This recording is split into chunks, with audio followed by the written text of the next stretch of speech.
오늘은 추수감사주일입니다. 에베소서의 말씀 가지고 오히려 감사하는 말을 하라 라는 제목으로 은혜 나누고자 합니다.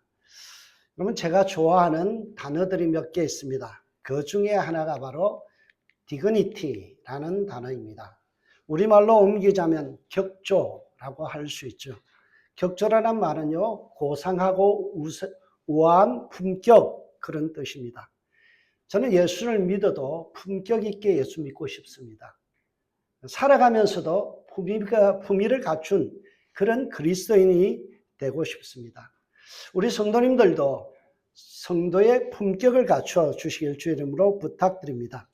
우리 살아가면서요, 예수 믿어도 저 사람 참 품격 있다, 멋있다, 닮고 싶다, 매력 있다, 이런 말 들으면서 신앙생활 해야 됩니다.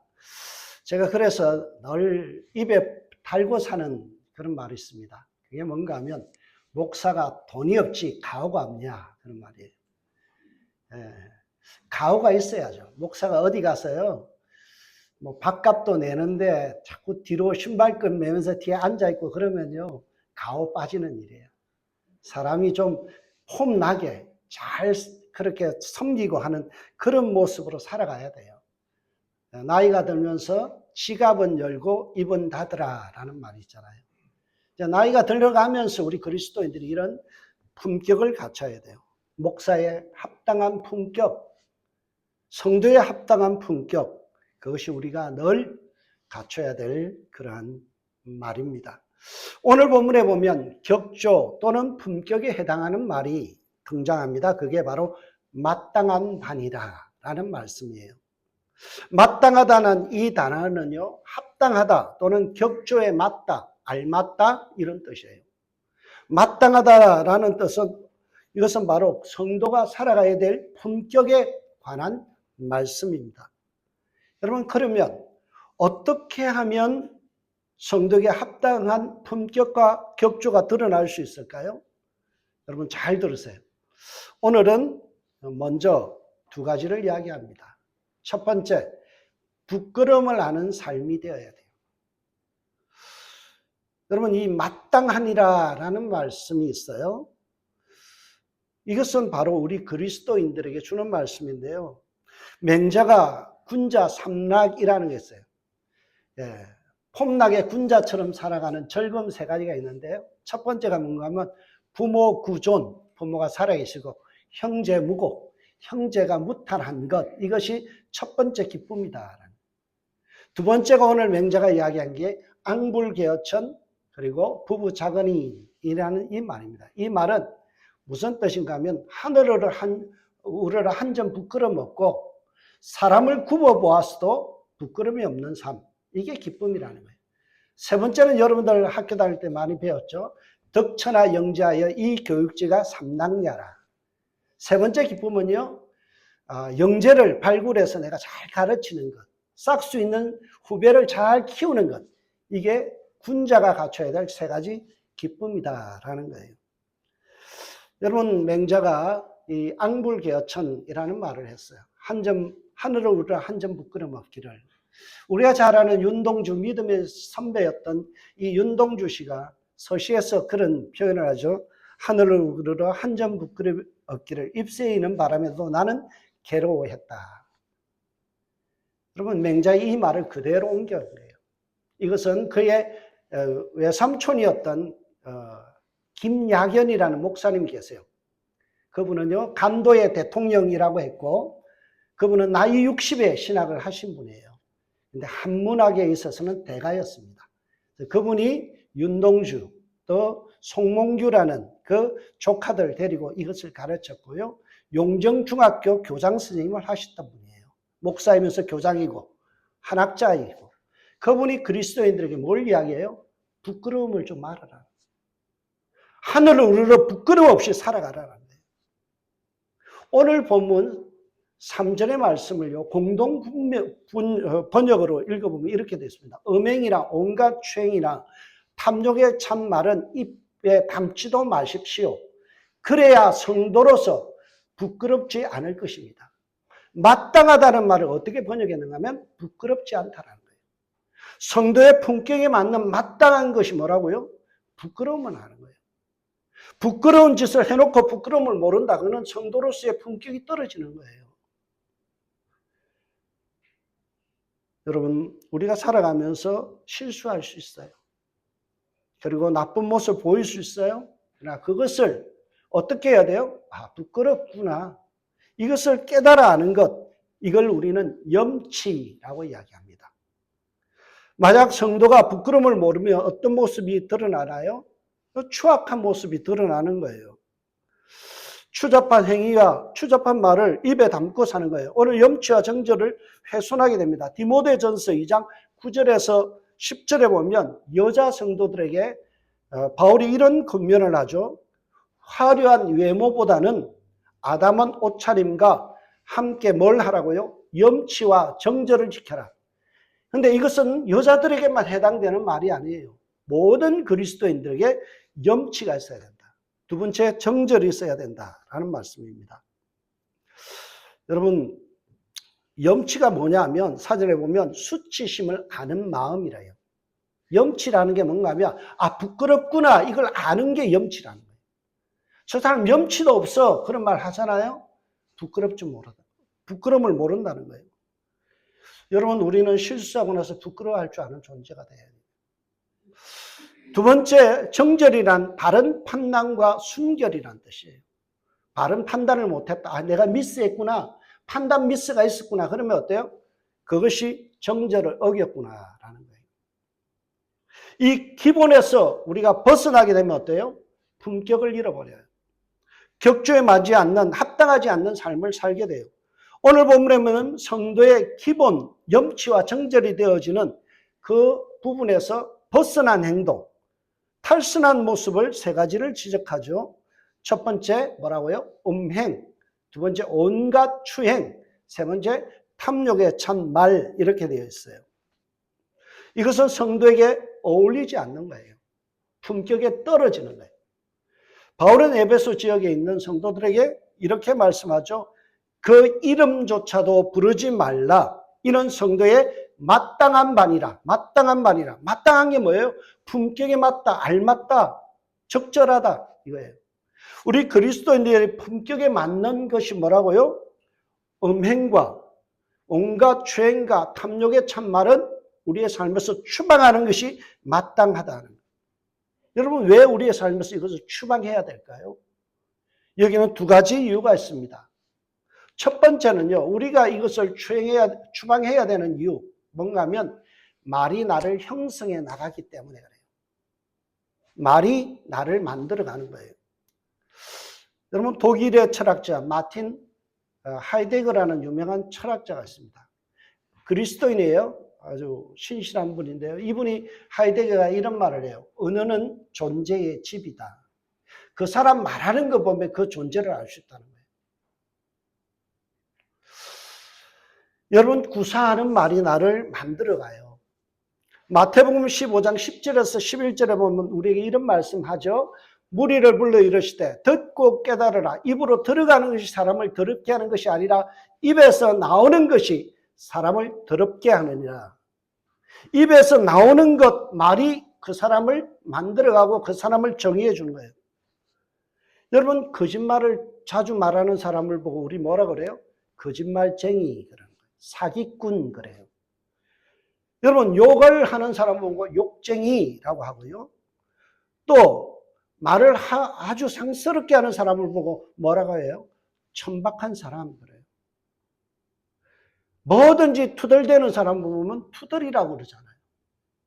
내 입에서 뭐가 나오느냐가 그 사람을 정의해 줘요. 그래서 하이데거가 뭐라고 그러니까 언어는 존재의 집이다. 그 사람 말하는 거 보면 그 사람을 알 수 있다는 거예요. 여러분, 한자를 보면요, 언어라는 것, 말이라는 것 참 중요합니다. 언어라는 말은 말씀은과 말하다에서 어자가 합쳐진 말이에요. 말씀은, 랭귀지를 말하는 것이 언어예요. 근데 말하라라는 말의 어자를 보면요, 말씀의 은에다가 나 어자를 써요. 말이 곧 나라는 거예요. 말이 사람의 인격입니다. 말이 그 사람이에요. 말하는 것이 그 사람의 인격이므로 우리가 인생의 집을 지을 때 뭐부터 잘 지어야 돼요? 예, 말을 잘 하는 것. 아이들 키우면서 이런 말, 그런 말 하면 못 써. 이 말 하잖아요. 그런 말 하면 안 돼. 뭐부터 막 가르쳐요? 고운 말, 바른 말. 그렇게 표현하는 거 아니야. 이걸 우리가 늘 자녀들에게 하잖아요. 왜 그렇게 해요? 그 말이 그 사람을 형성해 나가기 때문에 우리 손자들, 우리 자녀들은 예쁘게 커주기를 원하잖아요. 저는 우리 박노하 장로님 보면서 참 존경하는 게요. 아이들에게 존댓말을 써요. 손주들에게도 존댓말을 써요. 제가 그걸 보면서 한 가지 감동받았어요. 저는 친구 같은 아들이거든요. 그런데 참 말을 예쁘게 하세요. 너무 존경스러워요. 여러분, 우리가 음행의 말과 온갖 추행의 더러운 말과 탐욕의 참말은 우리의 인생의 집을 지을 때 다 쓰레기통에 갖다 버리시길 주의 이름으로 부탁드립니다. 여러분, 품격 있는 말을 해야 돼요. 품격. 품격을 한자로 살펴보면 물건 품자와 이를 격자가 합치진 말이에요. 그래서 우리가 품이라는 것은요, 사람과 그리고 물질에 대해서 사용할 때가 많아요. 그래서 인품이 좋다, 성품이 좋다, 그 다음에 상품이 참 좋다, 제품이 좋다. 여러분, 이 품자라는 것은 브랜드를 이야기하는 거예요. 브랜드. 물건의 브랜드가 좋으면 야, 최상품이다 그러잖아요. 그렇다면 사람의 수준, 품격, 이것을 드러내는 것이 뭐를까요? 말이에요. 품자를 보세요. 입구자 세 개가 합쳐진 말이에요. 무슨 뜻이에요? 세 마디 말을 들어보면 그 사람 인품, 바닥이 드러난다는 거예요. 이야기 세 마디만 해보면 어떠라고요? 그 사람을 알 수 있다는 거예요. 그 사람에서 무슨 이야기가 나오는지 관심사가 그대로 나와요. 그 사람이 좋아하는 단어가 자꾸 나와요. 그 사람이 관심 있는 게 입으로 계속 흘러나와요. 그래서 그 사람이 돈에 관심이 있으면 아, 저 사람은 돈을 밝히는 사람이구나. 예. 또 어떤 사람은요, 뭐 자연에 대해서 이야기하죠. 아, 저 사람 참 아름다운 인생이구나. 하나님에 대해서 끝까지 말하면요, 아, 저 사람은 참 성령 충만한 사람이구나. 매일 텔레비 본 이야기만 하면 아, 저 사람은 하루 종일 텔레비만 보는 사람이구나. 우리가 말 세 마디만 섞어보면요, 그 사람의 수준을 알 수 있는 거예요. 말은 마음의 소리입니다. 마음에 가득한 것이 입으로 드러난다, 성경은 말씀하죠. 우리 안에 무엇을 집어넣냐, 인풋이 무엇이냐에 따라서 아웃풋, 밖으로 드러나는 게 달라져요. 말은 곧 그 사람의 인격을 드러내고 그 속에 무엇이 내재되어 있는지가 드러납니다. 저와 여러분이 감사절을 맞아서 품격 있는 입술로 변화되시길 주의 이름으로 부탁드립니다. 두 번째로요, 우리가 왜 추잡한 행위와 말을 삼가해야 되느냐? 그냥 대충 그렇게 하면 어떠냐? 그렇게 할 수 있잖아요. 내 마음대로 떠들고 싶고 내 마음대로 화내고 싶고 내 마음대로 그냥 표현하고 싶은 대로 할 수 있잖아요. 성경은 그걸 하지 말라는 거예요. 여기에 굉장히 중요한 이유가 있습니다. 두 번째가 뭔가 하면요, 내가 뱉은 말로 인해서 하나님 앞에서 판단을 받기 때문에, 심판을 받기 때문에 그래요. 그러면 이것은 굉장히 우리에게 무서운 말씀이에요. 우리는 말하면 말이 연기처럼 사라진다라고 생각해요. 말로 한 것은 에비던스, 증거가 없다라고 이야기해요. 글로서 문서가 아닌 입으로 말한 것은 아무런 효력이 없다고 그래요.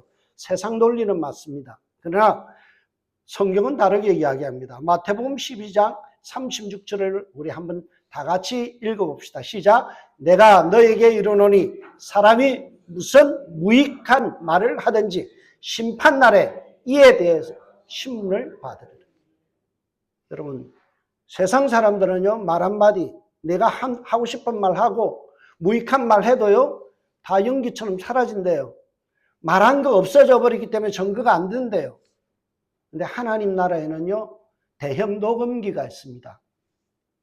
그래서 내가 한 말 남들 없을 때 했던 말조차도 하나님 나라에 전부 다 녹음이 됐어요. 그래서 그 말에 따라서 뭐 한다고요? 신문을 받으니 너 왜 그런 말 했냐라고 주님 따지신다는 거예요. 천국 들어가기 앞서 주님이 그거 묻는데요. 몇 월 며칠 몇 시 너 왜 그렇게 표현했니? 그거 물으신다는 거예요. 그래서 우리가 입을 벌릴 때마다 몇 번이고 생각해야 돼요. 생각해야 돼요. 여러분 생각하지 않으면 실수합니다. 제가 존경하는 분이 있어요. 한나 아렌트라는 분인데요. 하이데거의 제자입니다. 이분이 유대인들 잡혀 들어가서 감옥에서 굉장히 고문을 당한 분이에요. 이분이 이런 책을 썼어요. 예루살렘의 아히만이라는 책을 썼는데요. 이 아히만이라는 사람은 실제 인물입니다. 나중에 재판을 받는데요. 이분은 공무원이었어요. 공무원인데 유대인들을 전부 다 학살해 죽이는데 앞장서서 서류를 꾸미고 했어요. 그래서 몇십 년 뒤에 브라질에서 잡았어요. 그래서 그에게 신문을 했더니 자기는 죄가 없대요. 야, 그렇게 많은 사람을 죽이는 일에 가담이라고 왜 죄가 없냐 그랬더니 하는 말이 그거예요. 나는 공무원이기 때문에 위에서 상관이 지시했기 때문에 그거 따라서 했을 뿐이에요. 그 말을 충격을 받았어요. 그래서 한나 아렌트가 책에다 이런 말을 해요. 생각의 무능은 말의 무능을 낳고 행동의 무능을 낳는다. 생각하지 아니하고 행동하고 생각하지 않고 말하면요. 행동이 무능해지고 말이 무능해진다는 거예요. 그래서 실수하게 된다는 거예요. 여러분 하나님께서 우리에게 가장 높은 곳에 머리에 지혜, 지식을 담을 수 있는 머리를 주셨잖아요. 왜 그랬을까? 저는 가만히 생각해봤어요. 가장 높은 데에 생각하라는 거예요. 위에서 좀 생각하라는 거예요. 저질서는 생각하지 말고 좀 높게 생각하라는 거예요. 품격 있게 생각하라는 거예요. 머리는 폼으로 달아주신 거 아니에요. 생각하라고 달아주신 거예요. 그래서 생각은 우리의 제동장치입니다. 브레이크예요. 브레이크 없이 차가 달리면 어때요? 사고 나는 거예요. 말하기 앞서서 3번 생각하라고 그러잖아요. 어른들이 그런 말이죠. 너 말하기 전에 3번 생각하고 말해. 생각하다 보면요, 말할 기회를 놓쳐버려요. 우리의 단점은 뭐예요? 잊어버릴까봐 말부터 하고 보는 거잖아요. 그래서 남들 말하면 말을 끊죠. 내 말 좀 들어봐 하면서 우리는 말해버리잖아요. 내 머릿속에 스쳐 지나가는 말을 쏟아내지 않으면 그거 잊어버릴까봐, 기회를 놓칠까봐. 그거 놓쳐도 돼요. 죽고 사는 문제 아니에요. 깜빡해도 돼요. 그거 말 안 한다고 죽는 거 아니에요. 여러분 저는 다윗을 굉장히 존경합니다. 실수가 있었죠. 그런 치명적인 약점이 있어요. 부도덕한 삶을 살았어요. 거짓말도 했어요. 그런 살인을 방조하고 조종했죠. 남의 집 여자를 갖다가 탐했잖아요. 그런데 그 다윗에게서 제가 본받아야 될 점 하나가 있어요. 시편 141편에 이런 말씀이 있어요. 뭔가 하면 여호와여 내 입에 파수꾼을 세우시고 내 입술의 문을 지키소서. 왕이 된 다윗이 뭐라고요? 말 조심하면서 살자. 무익한 말은 입 밖에도 내지 않도록 주님 내 입술에 파수꾼을 세워주세요. 오늘 본문에 보면 바울이 우리의 삶에서 절대 나와서는 안 될, 쏟아져 나와서는 안 될 무익한 말 3가지를 이야기합니다. 그게 뭔가요? 3가지. 누추함과 어리석은 말이나 희롱의 말은 마땅하지 않다. 품격에 맞지 않다. 여러분 이 말을 잘 해석해요. 누추함이란 말이요. 우리가 원어적으로 보면 외설, 음담패설 그런 거예요. 그 다음에 어리석은 말이나는 쓸데없는 말 그렇게 돼요. 영어로 보면 그렇게 되어 있어요. 무익한 말. 3번째 희롱하는 말은 거친 말, 상처를 주는 말 이거예요. 우리 성도의 품격을 깎아먹는 3가지가 있는데요. 음란 패스를 하는 것. 두 번째는요, 쓸데없는 무익한 말만 하는 것. 세 번째 뭐예요? 남에게 거친 말을 통해서 상처 주는 말 하는 것. 이건 그리스도인과 맞지 않다는 거예요. 품격에 떨어지는 거예요. 여러분, 우리의 삶에서 이것이 드러나지 않길, 주님께서 입술을 정말 은혜를 주셔서 좋은 말들만 하고 사시길 주님을 축복합니다. 여러분, 이것은 성도의 품격과 격조를 지키는 비결입니다. 여러분, 우리가 잘 아는 에베소서 4장 29절의 말씀 있죠. 무릇 더러운 말은 너희 입 밖에도 내지 말고 오직 덕을 세우는데 소용되는 대로 선한 말을 하여 듣는 자에게 은혜를 끼치게 하라. 포인트가 어디에 있어요? 듣는 자에게. 듣는 사람이 기분 나빠하지 않도록 해라는 거예요. 내가 말하고 싶은 대로 말하는 게 아니라 듣기 좋은 말 하는 거예요. 남들이 들었을 때 상처 안 되고, 남들이 들었을 때요 거칠지 않고, 남들이 들었을 때에 뭔가 음란 패선이나 저속한 말이 아니어야 돼요. 듣는 자에게 은혜가 되는 말을 하시길 주의 이름으로 부탁드립니다. 그러면 어떻게 하면 될까요? 어떻게 하면 우리가 이 품격에 맞는 말을 할까요? 오늘 성경은 우리에게 이렇게 얘기합니다. 오히려 감사하는 말을 하라. 오히려 감사하는 말을 하라. 여러분, 우리 성도에게 어울리는 말이 뭐라고요? 감사하는 말. 저는 사전을 읽으면서 좀 세상 말로 생뚱맞다. 왜 이렇게 성경이 기록됐지라는 생각을 하게 됐어요. 그럼 전혀 어울리지 않는 대조입니다. 앞에서 언급한 음담 패설의 아주 저속한 말의 반대말은요, 덕담, 은혜스러운 말 이런 게 될 수 있고요. 쓸데없는 말이라면 거기에 반대되는 말은 필요 적절한 말이 되겠죠. 희롱의 거친 말 대신 말에 반대되는 말은 뭐예요? 아주 사려 깊고 따뜻한 말, 그렇게 되겠죠. 성경은 이런 거 하지 마라 해놓고 반대로 뭐라고요? 여러분, 여기에 보면은 덕스러운 말이나 적절한 말이나 따뜻한 말을 해라라고 하는 게 대조가 맞잖아요.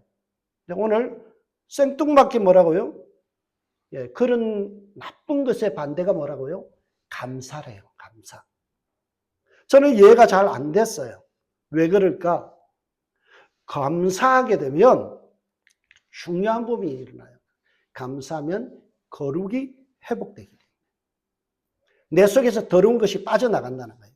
예수님께서 사용하신 언어는요, 아람어라는 거예요. 히브리어가 아니에요. 아람어였어요. 아람 말인데요. 아람어를 사용하셨는데 감사라는 단어가 아람어로 야다라는 단어입니다. 이 단어는요, 어떤 뜻인가 하면 고마움을 지나서 개인이나 공동체의 죄를 고백하다라는 뜻이에요. 감사가 뭐라고요? 자신의 죄를 뉘우치는 거예요. 나의 허물을 인정하는 거예요. 내가 잘못했구나 라는 것을 인정하는 게 감사라는 거예요. 그러니까 나의 죄를 인정하고 나면 어때요? 그 문제를 해결하기 때문에 내 안에 감사로 인해서 거룩함이 회복되는 거예요. 거룩한 사람에게는요, 더러운 것이 끼어들 틈이 없어요. 음담 패설이 들어올 수가 없어요. 거룩한 사람의 삶에는요, 누추한 말이 드러날 수가 없어요. 내가 잘못했구나라는 것을 인정하게 되면 그때부터요, 거룩한 삶이 일어난다는 거예요. 여러분, 거룩 이퀄 감사예요. 감사 이퀄 거룩이에요. 여러분, 그래서 정말 성숙한 사람을 뭘 잘하느냐? sorry, 죄송합니다. 죄송하다라는 말은 거룩한 거예요. 내가 sorry라는 말을 할 줄 모르는 거는요, 거룩하지 않은 거예요. 나의 잘못과 나의 실수와 나의 부족함을 인정하지 않는 것이 뭐예요? 감사치 않는 거예요. 하나님이 나를 구원하신 것에 대해서 감사하지 않는다는 것은 하나님 필요 없어요. 하나님이 예수 그리스도를 보내신 이 사건을 나는 인정할 수 없어요. 이거예요. 감사를 우리가 하지 않는다는 것은요, 우리의 삶 속에서 나의 부족함과 나의 무능을 인정하지 않는 거예요. 그래서 네가 정말 거룩해지기를 원한다면 감사를 회복하라는 거예요. 여러분, 감사하는 것은 무엇일까요? 모든 것이 하나님이 내게 주신 것이며 하나님께서 만드신 것을 인정하는 것이 감사예요. 그래서 내가 감사하지 않는다, 불평한다라는 말은요, 하나님이 내게 주신 사람에 대해서 인정하지 않는 거예요. 하나님이 내게 주신 환경에 대해서 인정하지 않아요. 왜 하나님 이런 사람 나에게 붙여줘서 평생을 고생하게 하십니까? 그래서 부부싸움 하잖아요. 하나님이 내게 주신 사람인데 그걸 감사하지 않잖아요. 인정하지 않잖아요. 하나님이 내게 가장 합합을 와이프라고 하잖아요. 그거 보면 성경에 보면요. 현숙한 여인을 갖다 어떻게 생각? 합합을. 나에게 적절한 사람이다. 가장 합당한 사람이라. 하나님이 내게 남편을 주셨어요? 저런 인간 왜 내게 주셨습니까? 하나님이 주신 거 인정하지 않으니까 불평이 나오는 거예요. 하나님이 왜 내게 저런 자식 주십니까? 불평하는 거는 뭐예요? 하나님이 나에게 꼭 맞는 사람 줬다는 걸 인정 안 하니까 불평이 나오는 거예요. 애가 공부 못하는 걸 왜 짜증 부려요? 하나님이 그렇게 만드신 거에 대해서 인정하지 않으니까. 여러분 공부는 다 잘할 필요 없어요. 다 1등할 필요 없어요. 하나님이 그의 인생에 대한 계획이 있단 말이에요. 그걸 인정하게 되면 뭐예요? 감사가 나오는 거예요. 모자라도 감사, 넘쳐도 감사. 하나님이 주신 것에 대해서 인정 안 하니까 불평이 나오는 거예요. 여러분, 감사한다는 것은 지금까지 내가 하나님에 대해서 내가 불만만 갖고 살았네요. 이것도 인정하는 게 감사예요. 이럴 때 우리의 삶 속에 거룩이 회복되는 거예요. 내게 주신 환경이나 주변의 모든 부분에 대해서 하나님의 선물로 받아들이는 거예요. 이 사실을 인정하는 행위가 감사이며 이 감사가 풍성해지면 거룩해지는 거예요. 저는 살아오면서 참 납득이 안 됐던 우리 어머니 말이 있어요. 그게 너의 분복이다. 우리 어머니 100세인데요. 저보고 자꾸 저에게 하신 말이 야, 너 어렵게 사는 것도 분복이다. 하나님이 주신 복이다 그런 거예요. 저는 화가 났어요. 형님은 몰빵해서 정말 잘 사는데 나는 목회한다고 이렇게 어렵게 살아도 되나? 그게 부모님이 하신 말씀 분복이래요. 처음에 인정이 안 됐어요. 근데 하나님이 내게 주신 어려운 환경 속에서 살아봤기 때문에 어려운 사람을 이해할 수 있는 거예요. 그래서 목회가 되는 거예요. 그래서 함께 울 수 있는 마음이 있는 거예요. 딱한 마음, 긍휼히 여기는 마음이 생길 수 있는 거예요. 제가 예전처럼 헬기 타고 다녔으면 어떻게 했어요? 그러면요, 눈에 안 보여요. 감사가 왜 저 인간들은 비싼 밥 먹고 왜 저럴까? 그렇게 봤을 거예요. 하나님께서 내게 은혜 주신 거예요. 분복이에요. 여러분에게 주신 모든 남편과 아내, 자식, 교회 다 분복인 줄 믿습니다. 그걸 인정할 때 우리가 감사가 넘치는 거예요. 여러분, 거룩한 삶을 이사가기 위해서는, 거룩한 집으로 우리가 이사가기 위해서는 우리의 입술이 먼저 변화되고 감사로 나아가야 돼요. 데살로니가전서 5장 18절에 보세요. 뭐라고 이야기해요? 범사에 감사라. 이는 그리스도 예수 안에서 너희를 향하신 하나님의 뜻이니라. 여러분, 새 집으로 이사 가고 싶죠? 우리 인생의 집을 새 집으로 바꾸는 거는요, 우리의 입술이 감사로 바뀌는 거예요. 여러분, 이것은 권면이 아니에요. 명령형으로 돼서 감사하라라고. 무엇에 대해서요? 모든 일에 대해서. 내가 불만하고 내가 짜증나는 그 일에 대해서도 뭐라고요? 범사에 감사하라.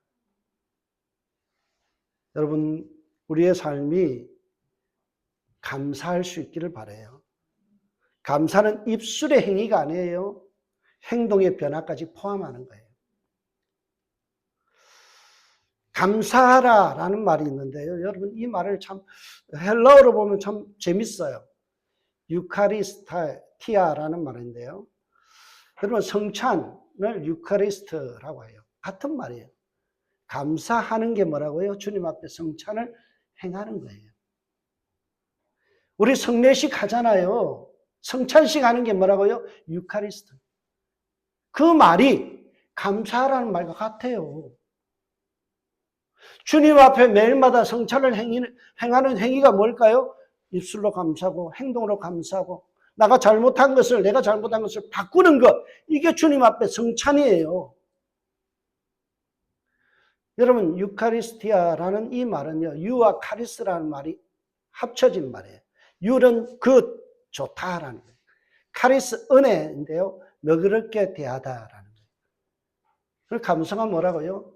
너그럽게 잘 대하는 것. 저 사람이 나에게 투명한 말을 해도 너그럽게 대하는 것. 저 사람이 나에게 짜증 나는 말을 해도 기쁘게 받아주는 것. 이게 감사예요. 왜 그럴까요? 그 존재를 감사함으로 봤기 때문에. 짜증 부리는 그 사람도 하나님이 내게 주신 귀한 사람이라고 인정하게 되면 뭐예요? 잘 대해주게 돼 있어요. 저는 늘 죄송한 표현이지만 이런 말을 해요. 죄송한 표현입니다. 지랄 총량의 법칙이 있다. 살아가면서 세상 말로 떨어야 될 지랄을 다 떨어야만 죽는다는 거예요. 어렸을 때 떠는 사람이 있고요. 나이 들어서 떠는 사람이 있어요. 근데 하나님께서 그 순간에 내 앞에서 그런 나쁜 행위를 해도 하나님이 나에게 맞는 사람이니까 내가 감당할 수 있으니까 내가 그 사람을 보듬어 줘야 되니까 하나님 내게 주셨다는 거예요. 그래서 저는 성도님들 볼 때 짜증이 없어요. 성도님들 볼 때 감사만 있어요. 하나님의 기프트, 선물로 보기 때문에 순간적으로 확 올라오다가도 그래도 감사해야지. 그래도 감사해야지. 하나님 내게 붙여주신 사람인데 하나님 감사해야지. 그 마음을 갖고 사는 게 감사의 마음이에요. 그래서 잘해주는 거예요. 제가 늘 하는 말 있죠? 미운 놈, 떡 하나 더 주자. 이게 감사예요. 미우면 미운 사람에게요, 적대적으로 행하는 게 세상 사람이지만 우리는 미운 사람에게 떡 하나 더 주는 것. 이게 감사예요. 하나님이 내게 주신 사람이기 때문에. 한 공동체 안에 있기 때문에, 가족 속에 있기 때문에. 여러분, 어떻게 하면 그러면 이러한 감사가 흘러넘칠까요? 어떻게 하면 될까요? 어떻게 하면 너그럽게 대할 수 있을까요? 믿음으로 베풀 수 있을까요? 믿음으로 살면 돼요. 감정으로 살지 않고 믿음으로 살면 내 삶이 바뀌어요. 미운 사람을 용서하고 은혜를 베풀 수 있는 것은요, 믿음이에요. 감정이 아니에요. 감정을 따라서 살면요, 세상 사람들 다 죽여야 돼요. 다 돌을 던져야 돼요. 멱살 잡아야 돼요. 믿음의 사람은요, 멱살 잡는 것 대신에 허무하는 거예요.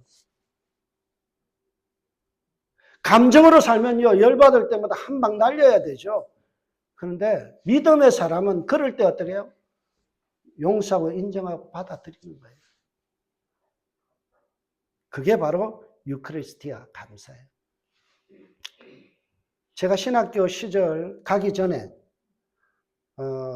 1993년도에 제가 대학원을 입학했는데요. 겨울에 그래도 목사 될 사람이 금식은 좀 해보자 그래서 일주일 금식하러 산에 올라갔어요. 기도원에 가서 배가 고파 죽겠더라고요. 힘이 쫙 빠져요. 한 3, 4일 지나니까 힘이 쫙 빠져요. 힘들어 죽겠는데요. 기도원 밑에를 쭉 내려보니까 웬 노인 둘이가 올라와요. 가만히 보니 나직이은 사람이에요. 장로님 부부인데요. 올라오고 있어요. 근데 내 속에서 아픔이 느껴져요. 왜? 그분이 우리 집에 피해를 엄청 입혔거든요. 집 5채를 갖다가 그냥 사기치고, 여러분 그렇게 자기 아들에게 재산 다 물려줘 버리고 그랬던 사람이에요. 올라오고 있어요. 속에서 울컥해요. 근데 하나님께서 금식하니까 믿음을 주셔서요, 내가 용서할 수 있는 마음이 생겼어요. 굉장히 감남산 기도는요, 가파라요. 양산에 가보면 굉장히 가파라요. 거기서 힘없는 제가 내려가서 그분들 가방 다 들어서요. 숙소까지 모셔다 드렸어요. 어떻게 그렇게 용서할 수 있을까? 어떻게 어려운 사람을 갖다가 그렇게 화가 나는 사람을 내가 받아들일 수 있을까? 제가 한 거 아니에요. 하나님 내게 은혜 주셨고 믿음으로 판단할 수 있는 내게 기도하니까 그런 마음을 주신 거예요. 순간 그것이 가려진 거예요. 미움이 가려진 거예요. 그 힘으로 사는 거예요, 우리는. 많은 사람들이 자꾸만 믿음 없이 생각하고 믿음 없이 말하고 믿음 없이 판단하다 보니까 내 감정대로 해버려요. 미운 사람 미운 거예요. 싫은 사람 싫은 거예요. 여러분, 우리가 오늘 어떻게 살아야 되냐? 믿음으로 살아요. 골로새서 2장 7절 그 안에 뿌리를 박으며 세움을 받으며 교훈을 받을 대로 믿음에 굳게 서서 감사함을 넘치게 하라. 여러분, 감사가 나오려면요, 믿음이 있어야 돼요. 믿음이 떨어지면요, 모든 게 짜증나요. 불만족이에요. 감사할 수가 없어요. 근데 믿음에 굳게 서게 되면 입술에서 나오는 게 뭐라고요? 감사. 이래도 감사, 저래도 감사. 가시꽃, 장미꽃, 가시 주심도 감사. 그거 없으면 얼마나 편해요. 찔리는데, 아픈데, 피나는데. 그런데 하나님께서 장미꽃에 가시를 주신 것도 감사. 억울한 일 당해도 감사한 거예요.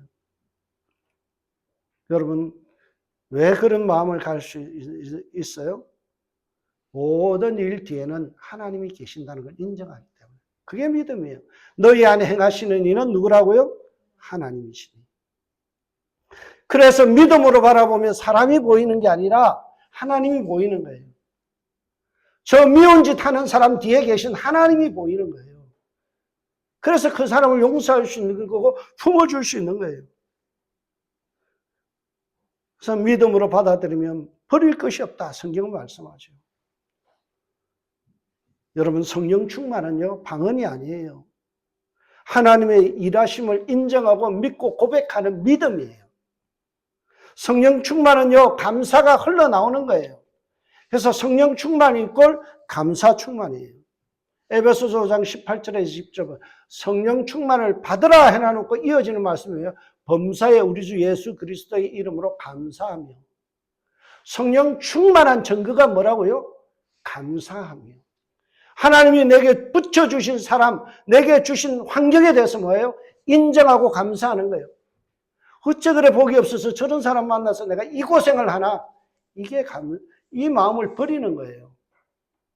하나님 내게 주신 거 감사한 거예요. 못나도 감사, 잘나도 감사해요. 성령 충만은 방언이 아니에요. 불받는 게 아니에요. 뒤집어지는 게 아니에요. 성령 충만은 철회하는 게 아니에요. 뭐예요? 그 사람 입에서 세 마디 감사가 나오면 그 사람 성령 충만한 거예요. 이래도 감사, 저래도 감사. 하나님 감사해요. 이 말 할 수 있으면 성령 충만한 거예요. 성경 몰라도 돼요. 하나님 감사합니다. 이 말하고 살면 성령 충만한 거예요. 성령 충만의 표지는요, 감사입니다. 주위에 있는 사람, 모든 것이 내게 붙여주신 하나님의 섭리가 있고 계획이 있음을 믿고 뒤에서 행하시는 분은 하나님을 인정하는 거예요. 여러분, 제가 존경하는 목사님 중에요, 디트리트 보네퍼 목사님, 나를 따르라는 책과 그리고 여기에 보면 성도의 공동생활이라는 책이 있습니다. 이 책은 굉장히 중요한 책이에요. 이분이 이런 말을 해요. 그리스도인의 삶에 있어서 감사가 없을 수 없듯이. 뭐가 없으면 안 된다고요? 감사가 충분 조건이다. 그리스도인의 사귐에서도 감사가 없을 수 없다. 우리 성도에 대해서 감사가 없을 수 없다는 거예요. 아내에 대해서, 남편에 대해서, 우리 공동체 안에 있는 누구에 대해서도요, 불만할 수는 없다라는 거예요. 왜 저런 사람이 와가지고 나를 힘들게 해? 이 말 하면 안 돼요. 성도의 공동생활에서 기준은 뭐라고요? 서로를 감사하는 거예요. 가장 작은 것을 감사하지 않으면 하나님께서 우리를 위하여 장만에 두셨다가 주기로 하신 영원한 영의 선물을 우리는 뿌리치는 것이다. 여러분, 복 받기 원하시죠? 감사하세요. 하나님께서 감사하지 않는 사람은요, 하나님이 준비한 선물 치워버린대요. 내가 복받기 원하고 내 자손이 복받기 원하면요, 감사를 가르치세요. 범사에 감사하시기 바랍니다. 그럴 때마다 하나님께서는요, 우리에게 복을 주신 줄 믿습니다. 여러분, 이 환경 속에서도, 이 사람과 만남 속에서도, 짜증나고 불평할 수밖에 없는 세상의 요즘 환경 속에서도 우리는 뭘 해야 돼요? 감사하는 거예요. 누추한 말 입에도 내지 마세요. 할 수만 있으면요, 여러분, 언어가 우리의 존재예요. 존재의 집이 언어예요. 감사하면 멋진 집을 짓는 것이고 축복의 집을 짓지만 내 입에서 끊임없이 불평하고 욕하고 블레임하면요, 뭐예요? 나는 초가상관을 짓는 거예요. 하나님 앞에 갔을 때 정말 잘했다 칭찬받을 수 있는 저와 여러분이 되시기 위해서 이번 추수감사절 특별히 가족들이 모이고 친구들을 만나고 여러 사람 만날 때 무조건 감사합니다. 뭐 해줬다고 감사해요? 옆에 잊어서 감사합니다. 살아줘서 감사합니다. 내게 손잡아줘서 감사해요. 오늘도 여러분이 감사가 넘치는 하루가 되시길 주의 이름으로 축복합니다. 기도하겠습니다. 하나님 감사합니다. 또 감사합니다. 자꾸 감사합니다. 끝까지 감사합니다. 주님 주신 모든 것이 선하심에 감사함으로 받습니다. 예수님의 이름으로 기도합니다. 아멘.